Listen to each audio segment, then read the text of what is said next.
கர்த்தருடைய பரிசுத்த நாமத்துக்கு மகிமை உண்டாவதாக. சற்று நேர தியானத்திற்காக எடுத்துக்கொள்ளப்பட்ட வேத பகுதி ஆபகூக் 2ஆம் அதிகாரம் 3வது வசனம். குறித்த காலத்திற்கு தரிசனம் இன்னும் வைக்கப்பட்டிருக்கிறது. முடிவிலே அது விளங்கும். அது பொய் சொல்லாது.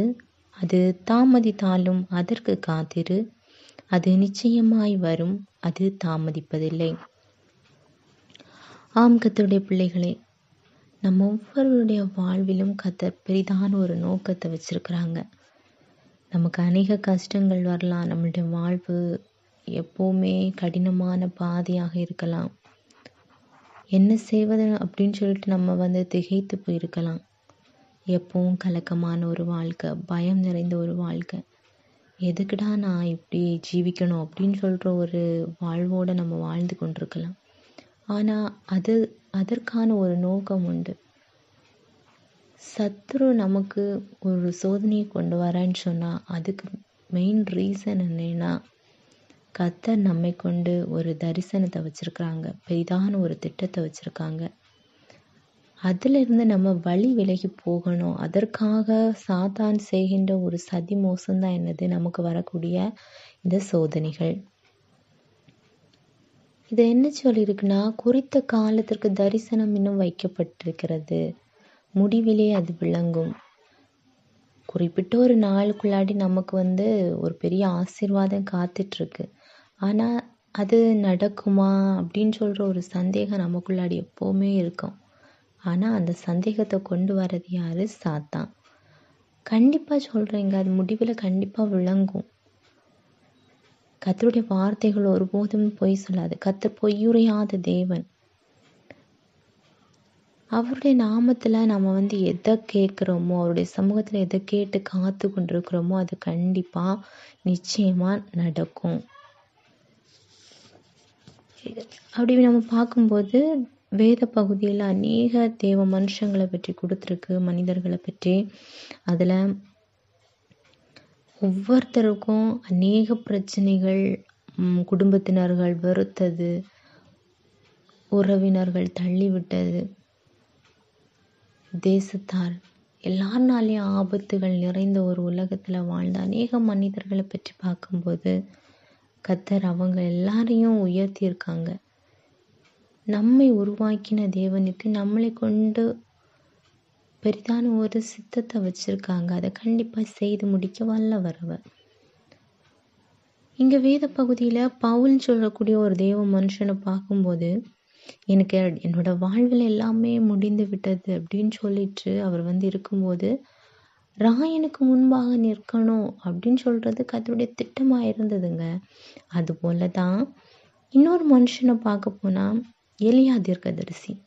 அவர் என்ன சொல்கிறாருன்னா, சூரிய செடிக்க கீழே போய் அமர்ந்திருந்துட்டு, ஆண்டவரே என்னை எடுத்துக்கொள்ளும், என் ஆத்துமாவை எடுத்துக்கொள்ளும், என் பிதாக்களை பார்க்கிலும் நல்லவன் அல்ல அப்படின்னு சொல்லிட்டு அவர் சொல்கிறாங்க. அப்படி சொல்லும்போது கர்த்தருடைய வார்த்தை அங்கே வெளிப்படுது. நீ போக வேண்டிய பயணம் வெகு தூரம் அப்படின்னு சொல்லிட்டு கர்த்தருடைய வார்த்தை அவர் கேட்குறாரு. அவர் எந்த இடத்துல என்னோட வாழ்வு முடிந்து போச்சு, என்னுடைய ஆத்மாவை கர்த்தாவை நீங்கள் எடுத்துக்கொள்ளும்னு சொல்லி இருக்கிறாங்களோ அந்த இடத்துல கர்த்தர் அவரை பயன்படுத்துகிறாங்க. அது போல தான் நம்மளுடைய வாழ்விலும் கஷ்டங்கள் வரலாம், அநேக நெருக்கங்கள் வரலாம். அந்த இடத்துல கர்த்தர் கண்டிப்பாக நமக்கு ஒரு பெரிய ஆசீர்வாதத்தை வச்சுருக்குறாங்க.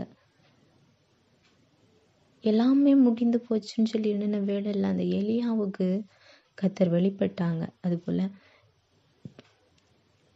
எனக்கு என்னோட வாழ்வில் எந்த சந்தோஷமுமே இல்லை. எனக்கு கடன் பிரச்சனை அதிகமாக இருக்கிறது. நான் கடன்களை எப்படி தீர்ப்பேன் அப்படின்னு சொல்லிட்டு நம்ம தவிக்கலாம்.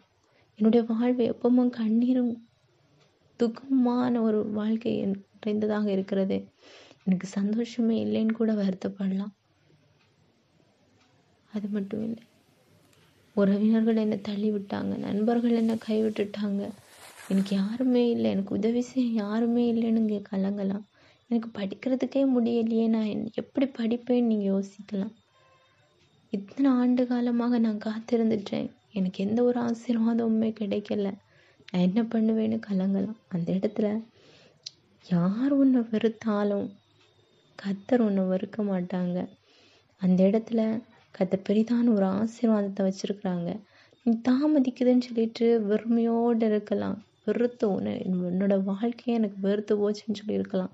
அந்த இடத்துல கண்டிப்பாக நிச்சயமாக அவரோட ஆசீர்வாதம் உங்களை வந்து சேரும். அது கண்டிப்பாக தாமதிப்பதே இல்லை. அதற்கான குறித்த நாளில் கண்டிப்பாக அது நம்மளோட கையில் கிடைக்கும்.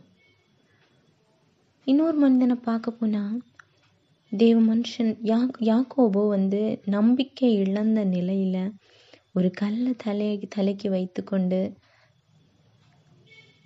அப்படியே நித்திரை பண்ணி கொண்டிருக்கும்போது அவன் வந்து எப்படிப்பட்ட சூழ்நிலையில் இருக்கலாம்.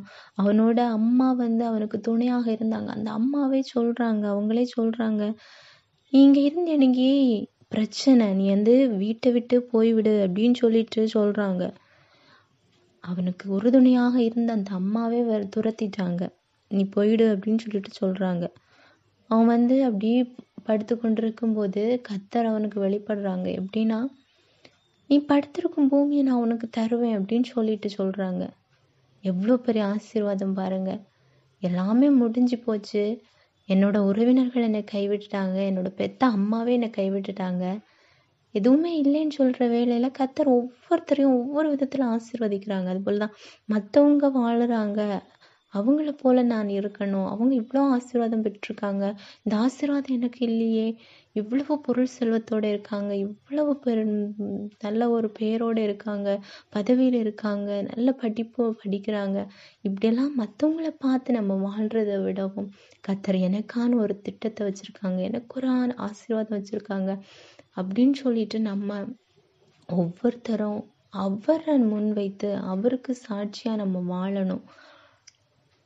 ஏசப்பா, என்னில் நீங்கள் ஒரு சித்தம் வச்சுருங்க, அந்த சித்தம் என்னில் நிறைவேறணும் அப்படின்னு சொல்லிட்டு ஒவ்வொரு நாளும் சித்தம் போல் என்னை நடத்துங்க ஏசப்பா.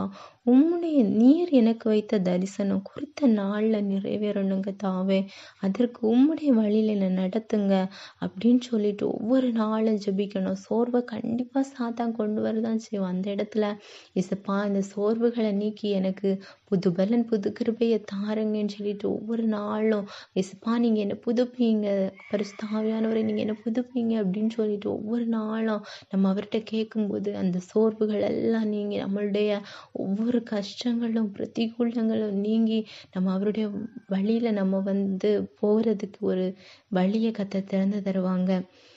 கண்டிப்பாக அது விளங்கும். எவ்வளோதான் தாமதிச்சாலும் நம்மளோட லைஃப்பில் எது தாமதமாக வருதோ அது நமக்கு பெஸ்ட்டாக கிடைக்க போகுதுன்னு அர்த்தம். அதனால ஏதாவது ஒரு விஷயம் தாமதிக்குதான்னு கூட கவலைப்படவே கூடாது. என் தாமதிக்குதுன்னா ஏசப்பா எனக்கு பெஸ்ட்டாக தர போகிறாங்க அப்படின்னு சொல்கிற ஒரு நம்பிக்கையோடு இருக்கணும். நமக்கு தேவனுடைய திட்டம் நம்மள நிறைவேறணும்னா நம்ம செய்ய வேண்டியது ஒன்று தான், அவர் மேலே நம்ம நம்பிக்கை வைக்கணும், அவரை நம்ம விசுவாசிக்கணும். ஏசப்பா, நீங்கள் உங்களோட தைரியத்தை எனக்கு தாருங்க, உண்மை போல தகப்பனேப்பா நான் வாழணும்னு சொல்லிட்டு அவரிடத்துல விண்ணப்பம் பண்ணணும். விசுவாசத்தில் நான் இன்னும் அதிகமாக பெருகணும். கடுகளவு விசுவாசம் பெரிய மலையை கூட பேர்த்து போக பண்ணணும்னு சொல்லியிருக்கே, அதுபோல் உண்மையில நான் விசுவாசம் உள்ள மகனாக இருக்கணும்னு சொல்லிட்டு ஒவ்வொரு நாளும் கேட்கணும். அந்த என்னை கொண்டு தேவ திட்டம் நிறைவேறும் அப்படின்னு சொல்கிற நம்பிக்கையோடு நம்ம இருந்தோம்னா கர்த்தர் நம்மளை வைத்த நோக்கம் கண்டிப்பாக நிறைவேறும். அது தாமதிக்கவே செய்யாது, நிச்சயம் நம்மளை வந்து சேரும், அது தாமதிப்பதே இல்லை. ஆமேன். கர்த்தர் உங்களை ஆசீர்வதிப்பாராக.